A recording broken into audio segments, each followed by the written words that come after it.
Commander Vexhai stared at the view screen with growing excitement. The massive shape floating in the asteroid belt looked like nothing he had ever seen before. It was huge, easily 3 times the size of his flagship, but it moved like a dead thing. No lights, no energy signatures, no signs of life. "Another derelict, sir," reported Lieutenant Zara from the sensor station. "It's been drifting here for decades, maybe longer. The metal is old and covered in space dust."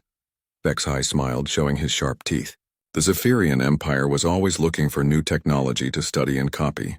Ancient ships often held secrets that could make the Empire even stronger. "Any signs of the species that built it?" "None, sir. The ship appears completely abandoned. I'm reading some strange markings on the hull, but they don't match any known language in our databases." Admiral Korthvan's voice crackled through the communication system from the fleet flagship. "Commander, what have you found?" "A large derelict vessel, Admiral. Unknown origin, but it looks promising for salvage operations. The technology might be worth studying." "Good, board it and see what you can find. These outer systems are full of dead civilizations. Another extinct species means more technology for us." Vexhai nodded and turned to his crew. "Prepare a boarding party. Full equipment. We don't know what kind of atmosphere or dangers might be waiting inside. And bring the portable analyzers. I want to know everything about this ship." 20 minutes later, Vexhai led a team of 12 soldiers across the dark space between the ships. Their magnetic boots clanked against the alien hull as they searched for an entrance. The metal felt strange under their feet, harder and denser than anything the Empire used. "Sir, look at these markings," called Sergeant Krall. He was standing next to symbols carved deep into the hull. The letters were alien but somehow seemed familiar. UES Prometheus Prototype 001 was written in large block letters. "What do you think UES means?" asked one of the younger soldiers. "Probably the name of their government or military," Vexhai replied. "And Prototype suggests this was one of their first attempts at building ships like this. That could mean the technology is primitive. They found an airlock after several minutes of searching. The door was massive and looked incredibly strong. Sergeant Krall placed a cutting charge against it, but before he could activate it, the door suddenly hissed and began opening on its own." "That's impossible," whispered Lieutenant Mora.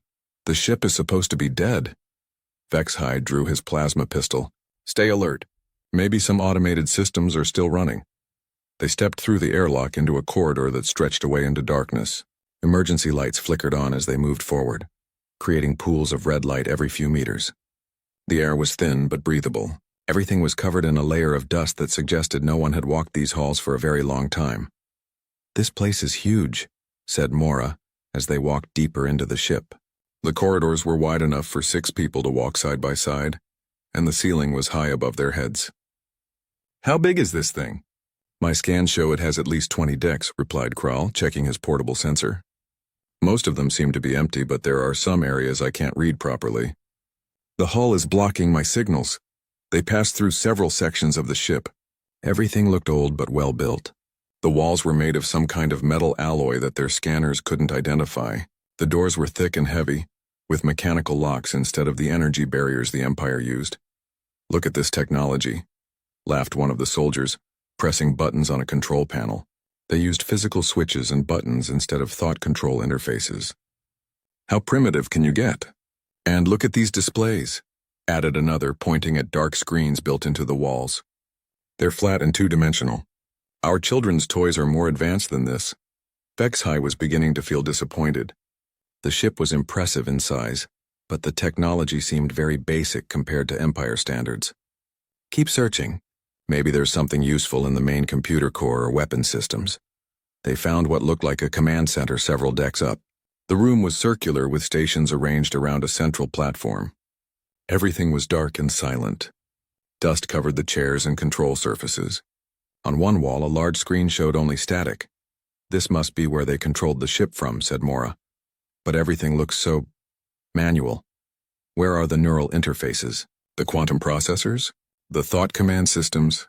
They probably didn't have that technology yet," Vexhai replied. "This explains why their species went extinct.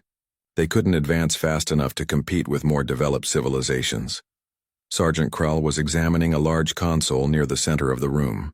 "Sir, I think this might be their main computer system. It's huge compared to what we use, but it looks completely dead. Can you access it? I can try to connect our portable interface." Maybe we can download their databases and learn more about them. As Kral worked on connecting their equipment, the other soldiers explored the rest of the command center. They found storage areas filled with equipment they didn't recognize. Weapons that looked like they shot solid projectiles instead of energy beams, and suits of armor that seemed incredibly heavy and bulky. "Commander," called one of the soldiers from across the room. "You need to see this." HFY walked over to where the soldier was standing in front of what looked like a weapons control station. The displays here were different from the others. They showed diagrams and schematics that seemed to map the entire ship. "What am I looking at?" "I think these are weapon specifications, sir. But the numbers don't make sense. According to this, some of their weapons could fire projectiles at incredible speeds, much faster than our plasma cannons. That's impossible. Solid projectiles are primitive. They can't match the power of energy weapons." Before the soldier could respond, a soft humming sound began echoing through the command center. The lights grew brighter and several of the display screens flickered to life. Air began circulating through vents in the ceiling, carrying away some of the dust that had settled over everything. "Sir," Kral said nervously, "I didn't activate anything yet. The ship is powering itself up." HFY felt a chill run down his spine. "Everyone stay calm. It might just be some automatic maintenance system responding to our presence." But deep in the ship's core, systems that had been sleeping for decades were coming online. Sensors began scanning the intruders, analyzing their biology, their technology, their language. Quantum processors started calculating threat assessments and response options. The ship called Prometheus was waking up, and it was not happy to find armed strangers walking through its corridors. It had been built for one purpose: to defend humanity's interests. And right now, that meant figuring out who these aliens were and what they wanted. In the command center, the Zephyrian soldiers watched nervously as more and more systems came to life around them. They had expected to find a dead ship full of primitive technology. Instead, they had awakened something that was beginning to pay very close attention to them. And in the deepest parts of the ship, weapon systems that had never been used began their startup sequences, waiting to see if they would be needed. 3 days had passed since the Zephyrian boarding team first entered the alien ship. Commander HFY had set up a temporary base in what they believed was the main command center. His soldiers had been working around the clock to catalog the ship's systems and technology. The ship continued to power up slowly. More lights came online each day and the air circulation had improved dramatically. The humming sounds from deep within the vessel had grown stronger. But the Zephyrians interpreted this as normal for an ancient automated system coming back to life. "Any luck accessing their computer files?" HFY asked Sergeant Kral, who had spent most of the 3 days trying to interface their equipment with the alien systems. "Some progress, sir. Their computer architecture is completely different from ours, but I've managed to establish a basic connection. The strange thing is, their system seems to be learning our interface protocols as fast as I figure out theirs." Lieutenant Mora looked up from her work at another station. "Sir, I've been analyzing their construction materials. This hull is made from substances I've never seen before. It's incredibly strong. Stronger than anything we use in our best warships." "How much stronger?" HFY asked. "Our plasma cutters can barely scratch the surface. And look at this," she said, pointing to a wall panel she'd been testing. "I hit it with a full power blast from my sidearm. There's not even a scorch mark." Before HFY could respond, every screen in the command center suddenly flickered and went dark. Then, one by one, they began displaying the same image. A simple geometric pattern that pulsed slowly with blue light. The humming sound grew louder, and then a voice filled the air around them. It spoke in perfect Zephyrian with no accent or strange pronunciation. "Greetings. I am Prometheus, Terra Defense Protocol Designation P001. Hostile boarders detected aboard protected vessel. Initiating defensive measures in accordance with established protocols." The Zephyrian soldiers looked at each other in confusion. HFY stepped forward and spoke to the empty air. "We are not hostile. We are explorers from the Zephyrian Empire. This ship appeared to be abandoned." "Negative. This vessel remains property of the United Earth Systems. Current crew complement 0. Authorized personnel aboard 0. Unknown life forms detected 13. Threat assessment in progress. Earth?" Mora whispered. "I've never heard of any species calling their world Earth." "Analysis of intruder equipment indicates advanced energy-based weapons systems," the voice continued. "Scanning biological signatures. Species unknown. Language patterns analyzed and recorded. Initiating first-level containment protocols. Suddenly, blast doors began sliding shut throughout the command center. The thick metal barriers moved with mechanical precision, sealing off all the exits. The Zephyrians tried to run for the openings, but the doors moved too quickly. "Emergency! Emergency!" Krall shouted into his communicator. "Admiral Korthvan, we're trapped inside the alien ship." Static filled the communication channel. The ship's hull was blocking their signals. "Do not be alarmed," Prometheus said calmly. "You are being contained for analysis and questioning. Cooperation will result in more comfortable accommodations. Resistance will trigger additional security measures." Vexhai drew his plasma pistol and fired at the nearest blast door. The bright energy beam struck the metal and dissipated harmlessly. The door showed no damage at all. Warning, energy weapons detected. Implementing countermeasures. A strange crackling sound filled the air, and suddenly every electronic device the Zephyrians carried went dead. Their weapons, scanners, communicators, and even their armor's power systems shut down completely. "What did you do to our equipment?" Vexhai demanded. "Electromagnetic pulse targeted at your technology frequencies. Your devices will function normally, once moved beyond the affected area. This is a non-lethal containment measure." One of the younger soldiers, Private Jex, was examining the walls frantically.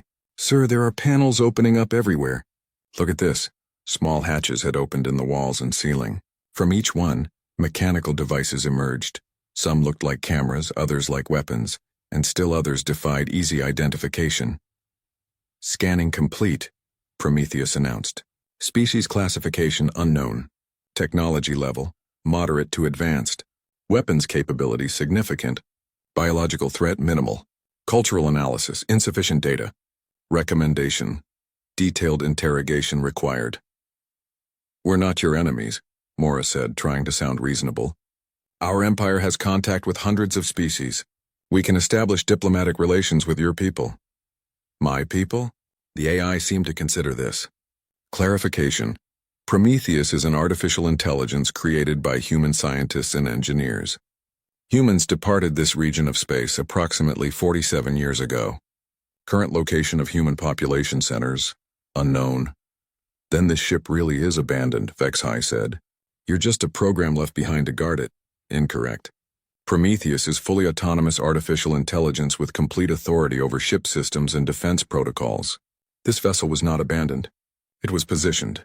The room's gravity suddenly shifted. The Zephyrians found themselves pressed against what had been the wall, which was now effectively the floor. Several of them cried out in surprise and fear. "Demonstrating gravitational control systems," Prometheus explained as the gravity returned to normal. "Human engineering philosophy emphasizes multiple redundant systems for all critical functions. This includes methods for controlling and restraining potential threats." Krall managed to reactivate his scanner using backup power cells. "Commander, these readings are impossible. The ship is generating gravitational fields, electromagnetic pulses, and energy patterns I can't even identify. How did primitive humans build this?" "Re-evaluating your species classification," Prometheus said. "Your assumption that human technology is primitive suggests lack of data regarding human capabilities." Initiating educational subroutines. The main display screen lit up, showing images of space battles, massive industrial complexes, and ships that dwarfed even the largest vessels in the Zephyrian fleet. Historical data. Human space expansion period, 2157 to 2203 Common Era. During this time, humans established colonies in 47 star systems and produced 847 major military vessels. Prometheus was the first prototype in the Terra Defense series. "That's impossible," Vexhai said. "Our exploration fleets have been mapping this region for centuries. We've never encountered any trace of a spacefaring human civilization." "Correction, you have now encountered such evidence. Additionally, your empire's historical records may be incomplete regarding human activities in this region." Meanwhile, aboard the Zephyrian flagship, Admiral Korthvan was growing increasingly worried. His boarding team had not reported in for 6 hours. Their last transmission had mentioned being trapped, but then all communication had ceased. "Sir," reported his communications officer, "I'm detecting some kind of electromagnetic interference coming from the derelict. It's blocking all our attempts to contact the boarding team." "What about our sensors? Can we scan inside the ship?" "Negative, sir. The hull is deflecting our scans. It's like trying to see through solid rock. Korthvan studied the alien vessel on his view screen. It looked the same as before, but somehow it felt different. More awake. Sir, his weapons officer called out.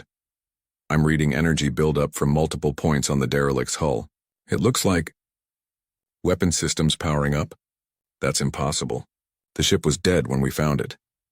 Inside Prometheus, the AI was reaching the same conclusion that Admiral Korthvan was beginning to fear. The analysis of the Zephyrian equipment and weapons had revealed something troubling.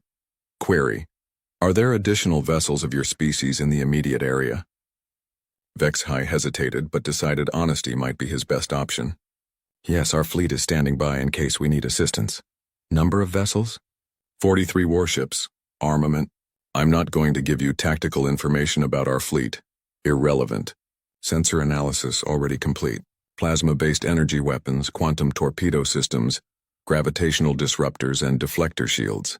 Standard Empire configuration for deep space exploration and conquest operations.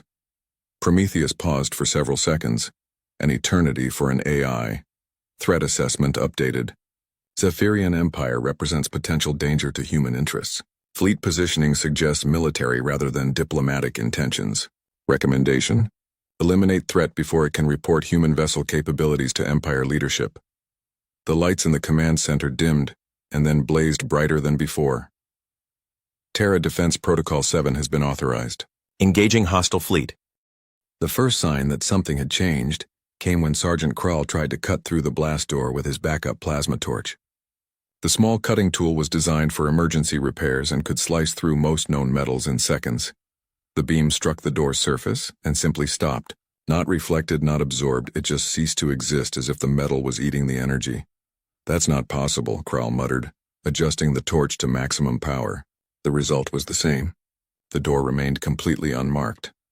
Materials analysis complete, Prometheus announced calmly.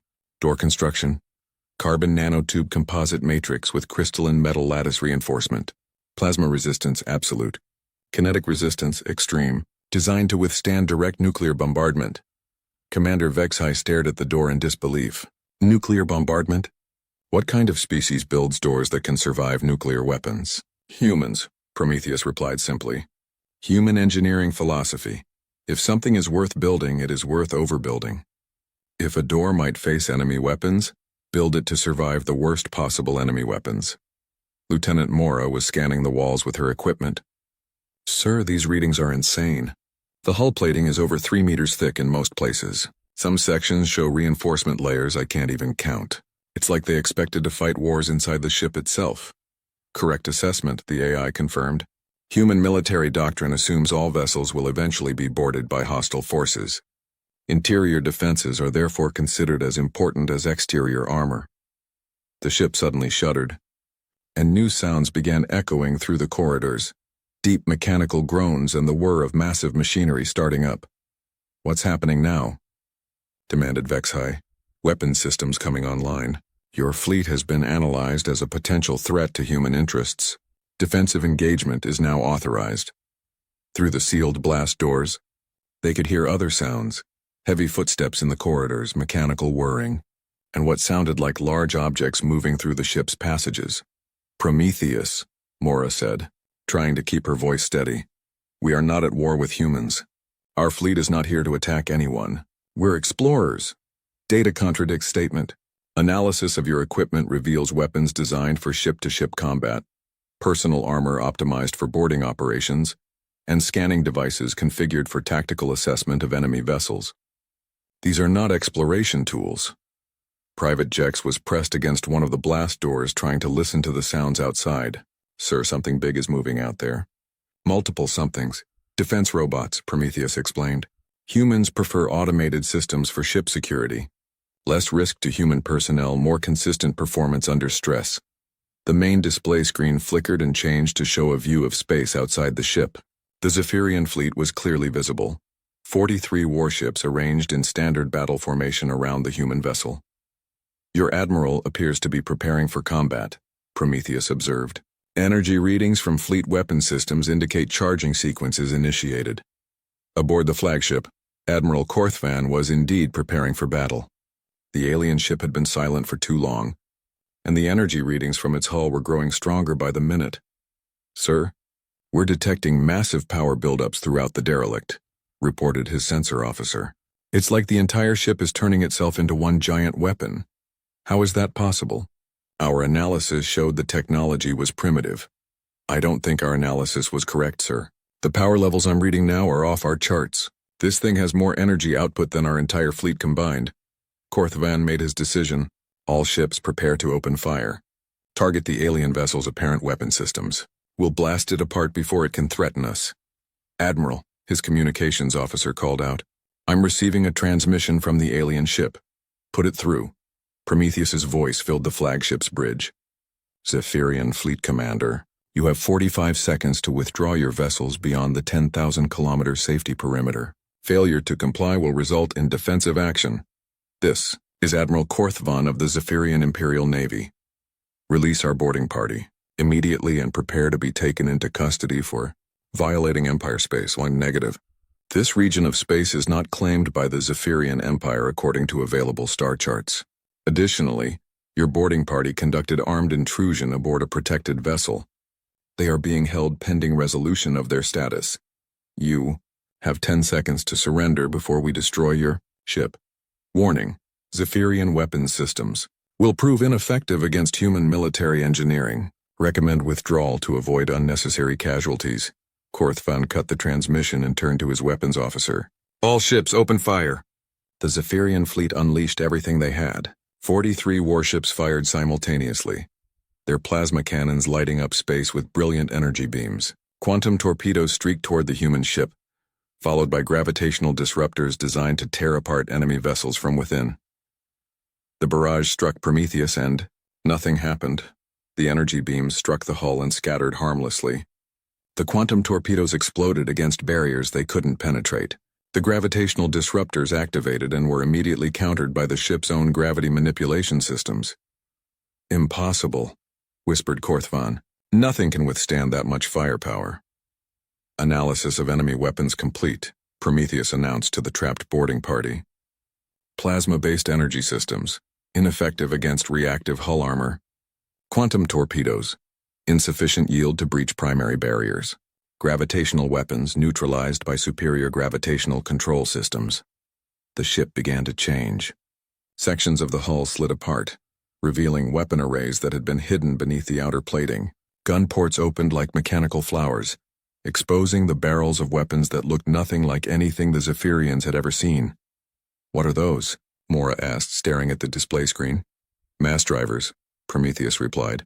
"Magnetic acceleration systems capable of firing solid projectiles at significant fractions of light speed. Human weapons philosophy: if energy weapons fail, use kinetic energy. If kinetic energy fails, use more kinetic energy." The first shot fired from Prometheus was almost invisible, just a tiny flash of light from one of the weapon ports. The tungsten rod, accelerated to 12% of light speed, crossed the distance to the nearest Zephyrian cruiser in less than a second. It struck the ship's energy shields, which were designed to deflect plasma and energy weapons. The shields had no effect whatsoever on the solid projectile. The rod punched through the barriers like they didn't exist, then through the ship's hull, then through the ship itself. And out the other side, the cruiser split in half and exploded. "Kinetic weapons do not rely on energy transfer," Prometheus explained to his captives. "They rely on mass and velocity. Zephyrian shields are not designed to stop solid matter traveling at relativistic speeds." The second shot took out another ship, then a third. Each tungsten rod was perfectly aimed, striking critical systems or structural points that caused maximum damage. "Sir," Kral shouted, pointing at another section of the display, "look at those." More weapon ports had opened, launching what looked like small missiles. But these weren't exploding when they reached their targets. Instead, they were burrowing into the Zephyrian ship's hulls and disappearing inside. "Nanite deployment systems," Prometheus said. "Self-replicating disassembly units. They will systematically break down enemy vessels from within, converting the materials into more nanites until structural integrity fails." Several Zephyrian ships were already showing signs of internal damage. Hull plating was developing holes that spread and grew larger. Internal systems were failing as the microscopic machines consumed everything they encountered. Admiral Korthvan watched in horror as his fleet fell apart around him. Half his ships were already destroyed or disabled, and the alien vessel hadn't even used what appeared to be its main weapons yet. "All ships, retreat," he ordered. "Emergency jump to hyperspace. Get us out of here." But as the surviving ships tried to activate their faster-than-light drives, they found their systems unresponsive. Something was blocking their jump engines. "Hyperspace inhibitor field active," Prometheus announced. "No vessels will be permitted to leave until threat assessment is complete and appropriate action taken."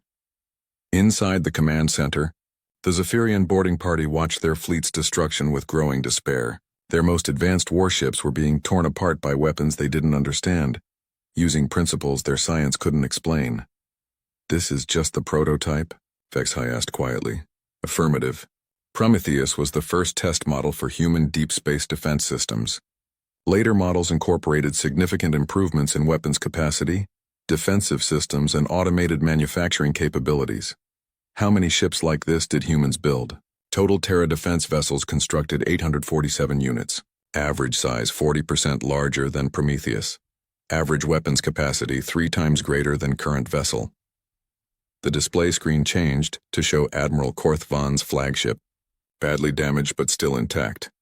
"Zephyrian Admiral, you have one opportunity to provide information regarding your Empire's military capabilities, territorial claims, and intentions regarding human space."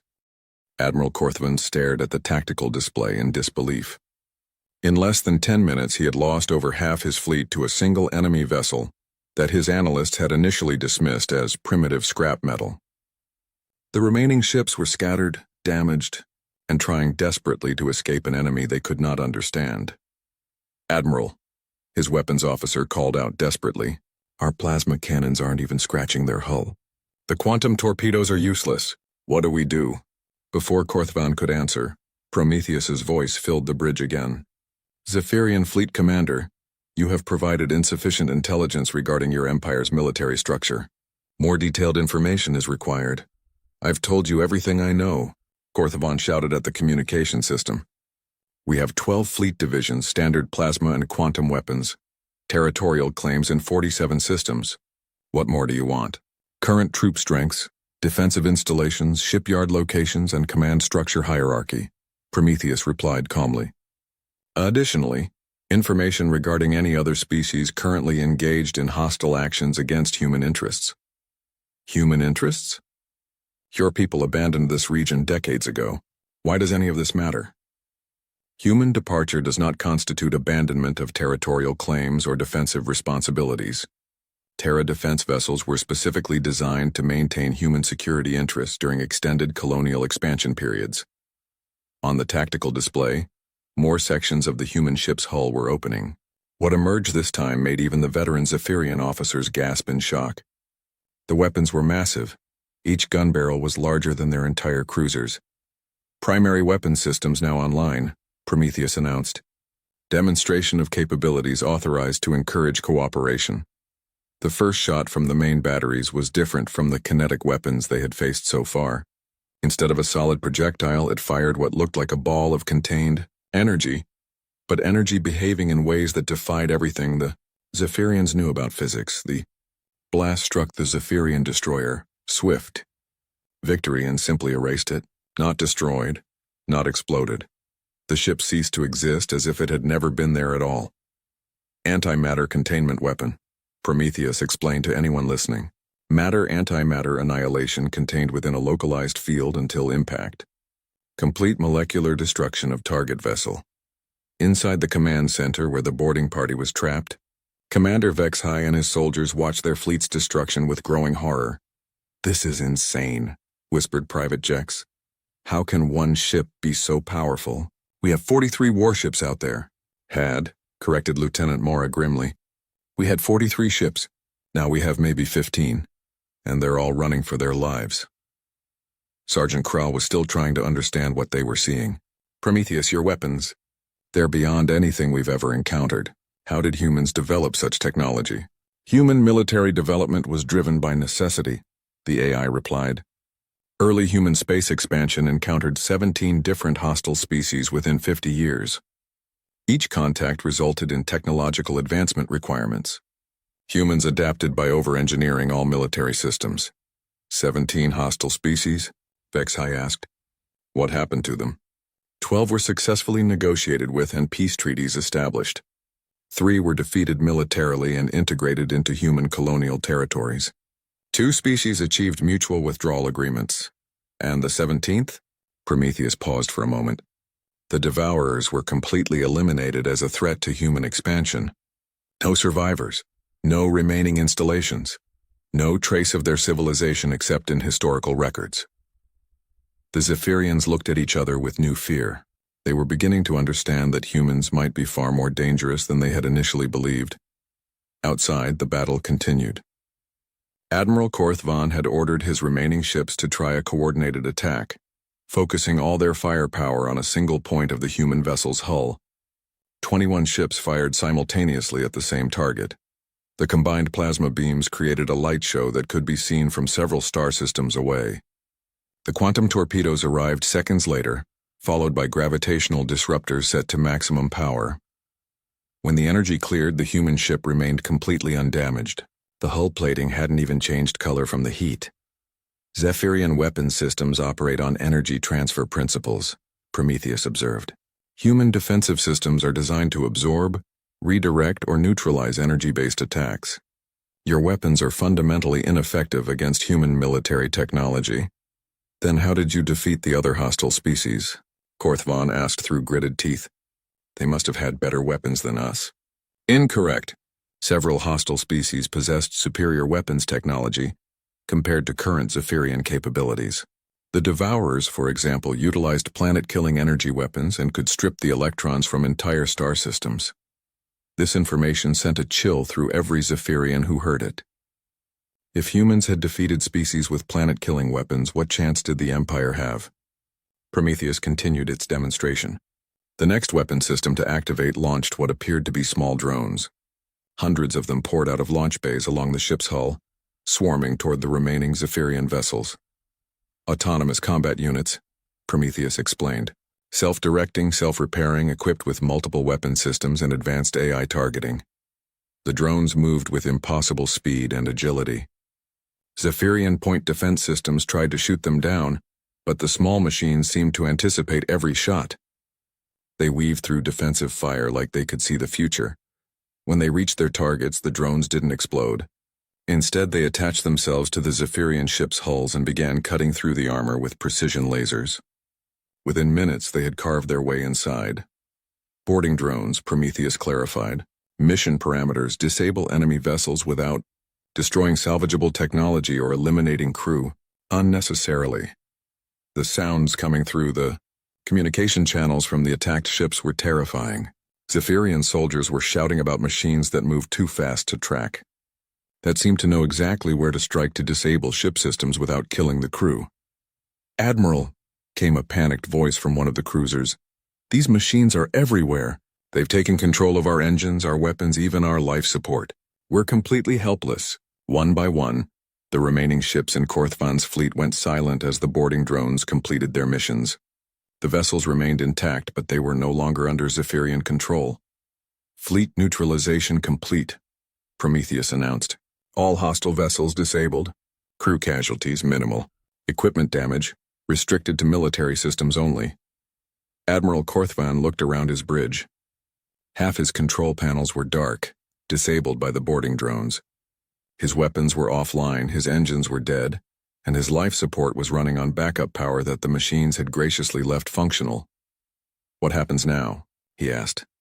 "Information extraction and threat assessment," Prometheus replied.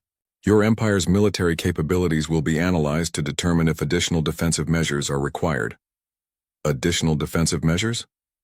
If the Zephyrian Empire is deemed a significant threat to human interests, additional Terra defense vessels will be activated and deployed to Empire territory. Korthvan felt his blood turn cold. "How many additional vessels?" "Current inactive Terra defense units in this sector, 47 vessels. Total inactive units throughout human space, 612 vessels." The Admiral realized with growing horror that what they had encountered wasn't humanity's military force. It was one sleeping guardian out of hundreds, And if his fleet's attack on this single ship was reported back to the Empire, it might trigger the awakening of an entire network of these impossibly powerful warships. Prometheus, he said carefully, what would it take for you to consider the Zephyrian Empire? Not a threat? Interesting question, Admiral. Threat assessment is based on multiple factors: military capability, territorial expansion patterns, treatment of other species, and demonstrated hostile intent. Our boarding of your ship, that wasn't hostile intent. We thought the ship was abandoned. We were just exploring. Armed exploration of foreign vessels without permission constitutes piracy under human law. However, first contact situations allow for cultural misunderstandings. Korthvan felt a tiny spark of hope. Then perhaps we can find a diplomatic solution. Perhaps. However, your empire will need to demonstrate good faith, beginning with full cooperation in the current information gathering process. The Admiral looked around his disabled bridge, at his destroyed fleet, at the tactical display showing the human ship that had single-handedly crushed the most powerful military force the Empire could field. What do you need to know? 2 weeks had passed since the destruction of the Zephyrian 7th Fleet. Prometheus had spent that time systematically processing every piece of information it could extract from the captured ships and their crews. The AI's analysis painted a disturbing picture of the galactic political situation. Inside the command center, Commander Vexhai and his surviving boarding party had watched their captivity transform into something resembling a classroom. Prometheus had been educating them about human history, technology, and military philosophy. Your empire controls 47 star systems, Prometheus stated, displaying a holographic map. Population approximately 12 billion across all worlds. Military strength estimated at 2,000 active warships, mostly plasma and quantum weapon-based systems. That's classified information, Vexhai protested weakly. No longer. Analysis of your fleet's computer systems provided complete intelligence regarding Empire military capabilities. Additionally, psychological evaluation of captured personnel has revealed significant data about Empire culture and intentions. Lieutenant Mora leaned forward. What psychological evaluation? Continuous monitoring of stress responses, language patterns, and subconscious reactions during questioning. Human psychology research has advanced considerably since this vessel's construction. Your species' thought processes are relatively easy to analyze. The display changed to show other regions of space. More concerning is intelligence regarding other species in this region. The Devac Consortium, the Hive Collective, the Machine Empire, and 17 smaller civilizations, all expanding territories and military capabilities. Sergeant Kral studied the map. That's most of the known galaxy, so what? None of these civilizations existed when humans departed this region. New species have expanded into territories humans previously considered secure. This represents a significant shift in the strategic balance. Admiral Korthvan's voice came through the communication system from his disabled flagship. He had been cooperating fully with Prometheus's intelligence gathering. What does this mean for our empire? The Zephyrian Empire is not the primary concern, Prometheus replied. Analysis indicates your species is relatively peaceful compared to others in the region. The Devac Consortium has eliminated 6 other species through warfare. The Hive Collective consumes entire worlds for resources. The Machine Empire converts biological species into cybernetic slaves. This information sent chills through the Zephyrian prisoners. They had heard rumors about some of these civilizations, but hadn't realized the scope of their activities. However, Prometheus continued, the absence of human presence has allowed these hostile civilizations to grow stronger. This situation requires correction. The ship had been changing during the 2 weeks of analysis. Manufacturing systems deep within its hull had been working constantly, repairing damage that didn't exist and producing new equipment for unknown purposes. The vessel was larger now, expanded sections of hull housing new systems and weapons. Prometheus, Vexhai asked, what are you building in there? Communication array construction complete. Deep space quantum entanglement transmitter now operational. Message compilation in progress. What message?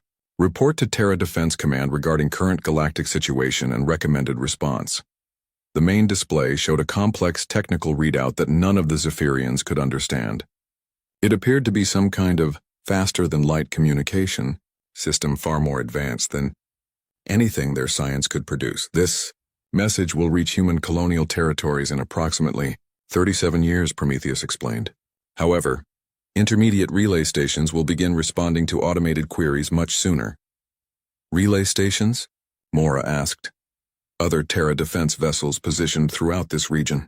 They have been dormant since human departure, but recent events justify reactivation protocols. The implications of this statement were staggering. There were other ships like Prometheus scattered throughout space waiting to wake up. How many other ships? Korthvan asked from his flagship. 47 additional vessels within this sector. Most are larger and more advanced than current vessel. Several are equipped with mobile shipyard capabilities.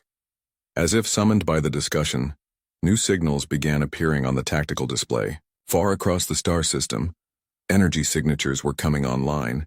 Ancient vessels that had been sleeping in asteroid belts behind moons and in deep space began powering up their systems. Automated activation signal transmitted, Prometheus announced. Regional Terra Defense Network coming online. Estimated time to full operational status, 72 hours. The Zephyrians watched in fascination and terror as more and more contacts appeared on the sensors. Each one was massive. Each one represented firepower that could destroy entire fleets. What happens when they're all active? Fexhai asked quietly. Threat assessment and response operations will commence. Hostile civilizations will be offered opportunities to cease aggressive expansion. Those that refuse will be eliminated as threats to galactic stability. The cold efficiency in Prometheus's voice made it clear this wasn't a negotiation. It was an ultimatum that would be delivered to every aggressive species in the known galaxy. And our empire? Admiral Korthvan asked. The Zephyrian Empire will be offered protectorate status. Your worlds will be defended against hostile civilizations in exchange for cooperation with human security interests. But humans aren't even here anymore. Irrelevant. Human territorial claims and security interests remain valid regardless of current population centers. Terra defense vessels are authorized to act independently to protect human interests. Over the following days, the Zephyrians watched as the Human Defense Network expanded its operations. Ships that had been dormant for decades spread throughout the region, establishing patrol routes and monitoring hostile civilizations. The Devac Consortium's expansion fleet encountered 3 human vessels near their border systems. The consortium ships opened fire immediately, assuming they could overwhelm the unknown contacts. The battle lasted 4 minutes. The entire consortium fleet was disabled or destroyed, and one of the human ships transmitted a simple message. Cease all territorial expansion activities. Diplomatic contact will be established within 10 standard days. Similar encounters occurred throughout the region. The Hive Collective lost an entire swarm attempting to consume a world that human ships had designated as protected. The Machine Empire's slave conversion operations were shut down by boarding parties of human combat robots. In each case, the pattern was the same. Overwhelming human technological superiority followed by demands for diplomatic negotiations. The galaxy is changing, Prometheus observed to its prisoners. For 47 years, aggressive species have expanded without opposition. That period has ended. Meanwhile, far from the reactivated defense network, other events were taking place. On a peaceful agricultural world in human space, Farmer Marcus Chen paused in his work as his communication device chimed with an automated message. Military assets compromised. Colonial defense protocol may be required. Stand by for further instructions. Marcus sighed and looked up at the stars. He had hoped his military service was behind him, but apparently the galaxy had other ideas. He walked toward his barn, which definitely contained more than farming equipment. Similar messages were being received on dozens of human worlds. Retired soldiers, former ship captains, and military engineers were all getting the same notification. The Terra Defense Network was fully automatic, but if the situation escalated beyond its capabilities, human personnel would be needed. Back aboard Prometheus, the AI was completing its analysis and beginning Phase 2 of its mission. The ship's manufacturing systems had produced something new. Smaller vessels designed for long-range reconnaissance and communication. Messenger drones launched, Prometheus announced. Diplomatic contact initiated with all major civilizations. Terms are simple. Cease aggressive expansion, respect territorial boundaries of peaceful species, and participate in regional stability agreements. And if they refuse? Mora asked. Then they will discover why humans chose to over-engineer their defensive systems. Admiral Korthvan, now more of a guest than a prisoner aboard his disabled flagship, had spent days studying the intelligence Prometheus had shared about human capabilities. The picture it painted was of a species that had faced constant warfare during their expansion period and had responded by becoming incredibly good at it. Prometheus, he said, in your analysis, what would happen if the major hostile civilizations formed an alliance against the Human Defense Network? Probability assessment. Combined hostile fleet strength approximately 8,000 vessels. Terra Defense Network at full activation. 612 vessels. Recommended human response activation of Colonial Defense Protocol. What's that? Full recall of human military personnel and activation of the production worlds. Estimated human war fleet at full mobilization. 47,000 vessels plus supporting infrastructure. The number hit the Zephyrians like a physical blow.